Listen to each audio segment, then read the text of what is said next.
Niri izena Ainhoa Oarda, Gernikarra naz, eta Urremendi Landa Garapen Elkartien Busturialdeko herritxikizetako gazteria teknikari zenaz. Auzolandegizek leku ezberdinetatik heltzen diren gazte talde batek proiektu bat aurrera aterateko espazio bat da edo proiektu bat da. Osotasunien ondarien berreskurapen horregaz, itzelesko lana itzen dabe.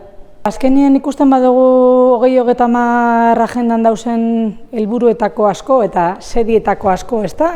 Txikizenera joan dabe.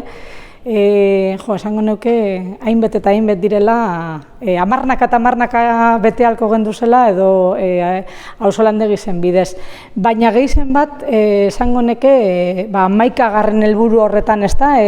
Irisek eta gizako kaguniek, inklusiboak, seguruek, erresilientiek eta jasangarrizek izateko helburu horren barruen, badago hor 4. xede bat, ezta?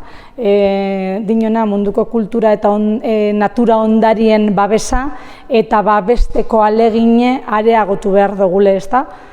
Nik uste dut horrek, 100% eitzen dabela bat auzolandegizekaz. Auzolandegizek lehen esan duten modura gazteek eurek nahi dabelako datoz, baina askotan ez dakize zetan datozen, ezta?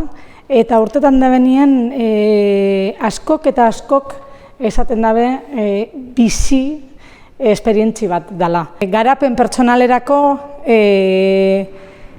proiektu txikizek izan dabe, edo laburrek, epe laburren izan dabe, nik uste dut osotasun bat emoten txiela gaztieri.